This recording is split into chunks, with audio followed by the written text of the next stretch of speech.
Okay, so there's a lot of flaws in that question because you're comparing a messenger of God to a scientist. A scientist isn't asking people to be followed or to take his claims as the words of God, or nor is he asking you to reform your life in an ethical or spiritual way, etc. So what a scientist is simply doing is researching the universe.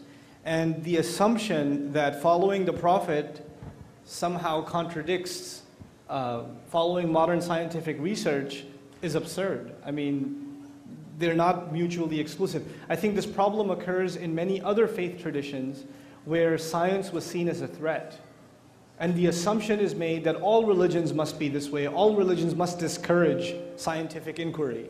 But actually Islamic history, as was already indicated just now, thank you Sheikh, it has been one of very in-depth scientific inquiry and even pioneering in the field of scientific inquiry. Now, as for the Prophet being 1400 years ago and not having the kind of scientific knowledge and access that we have today, when it comes to matters of guidance, right and wrong, justice and injustice, scientific revolutions will not change that. Doesn't matter what kind of technology you hold, what is fair is still fair and what's unfair is still unfair. Truth is still truth and falsehood is still falsehood. Wronging people is still wronging people. So whether we live now or 300 years from now or 300 years before now, the principles on which we're supposed to live our life are timeless. And so they were given in a desert, and that desert educated the rest of humanity.